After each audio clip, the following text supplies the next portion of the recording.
Hello दोस्तों। तो कैसे हैं आप? उम्मीद है बहुत अच्छे होंगे। दोस्तों आज का हमारा टॉपिक है प्रागैतिहासिक काल।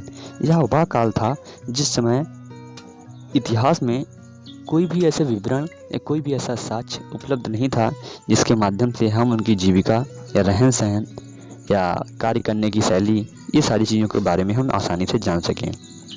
उस समय ऐसी भी कोई लेखन कला भी नहीं थी जिसके बारे में हम जान सकें। बस ऐसे ही इस काल को मान लिया जाता है। लेकिन जब ज्ञानी मानव का उद्भव हुआ, जिसे हम होमो सैपियंस के रूप में आज भी जानते हैं, तो वो हमारी पृथ्वी पर लगभग 30 या 40 हजार वर्ष पूर्व आए थे। उनका जो मेन साधन हुआ करता था या मेन जीविका का उपाय जो हुआ करता था वो केवल शिकार ही हुआ करता था।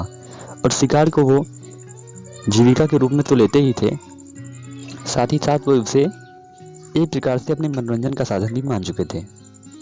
और दिन भर वो इसे शिकार करते और शाम को वो उसे अपनी जीविका भोजन के रूप में लेते थे। धीरे धीरे और आगे चलता गया, सारी चीज़ें बढ़ती गईं। आग का आविष्कार हुआ, लोग मांस को पकाने लगे और धीरे धीरे जब लकड़ी को लोग काटते थे या फिर लकड़ी का पेड़ गिरता था तो वो ढलान की साइड से लुढ़क जाता था। लोगों का मानना था कि क्यों ना हम इसे छोटे छोटे टुकड़ों में कर दें, एक पहिए का रूप दे दें, जिससे वो जो है एक लकड़ी में डालकर हम उसे साधन के रूप में इस्तेमाल करें। कहीं भी आना जाना हो, कुछ सामान को ढोना हो, कुछ भी रख के ले जाना हो, तो उसे एक साधन के रूप में इस्तेमाल करते थे, यातायात के रूप में इस्तेमाल करने लगे।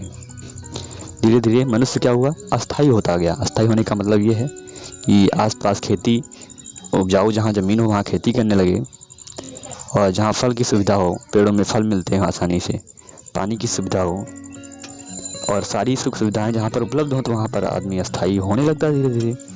और वो सबसे पहले उन्होंने कुत्ता को अपना पालतू पशु बनाया। मनुष्य ने सर्वप्रथम तांबा धातु का प्रयोग किया और जो है प्रथम औजार के रूप में कुल्हाड़ी उन्होंने बनाई।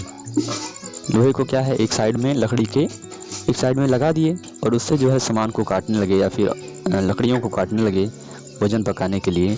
तो इस प्रकार वो कुल्हाड़ी उनका पहला यंत्र या औजार था। और उस समय जो खेती हुआ करती थी वो केवल चावल की खेती हुआ करती थी, उसमें बहुत ही फेमस था। और मेहरगढ़ में कृषि का प्रथम उदाहरण भी मिलता है, रॉस। और वो लोग बहुत ही अच्छी मात्रा में फसल का उत्पादन करने लगे, जिससे वो अपने परिवार का भरण पोषण करने लगे। रॉबर्ट ब्रूस फूड पहले व्यक्ति थे जिन्होंने 1863 में भारत के पूरा काल पाषाण युग के औजारों के बारे में खोज की। प्राचीन समय में एक नगर हुआ करता था मोहनजोदड़ो, सिंधी भाषा में जिसका अर्थ होता है मृतकों का टीला। और उस समय का जो जीवाश्म था, पहाड़ियों पर प्रमाण मिलता है।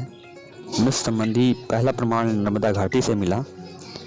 और उस समय भारतीय नागरिक सेवा के अधिकारी रिजले प्रथम व्यक्ति थे जिन्होंने वैज्ञानिक आधार पर भारत की जनसंख्या का प्रजातीय विभेदीकरण किया।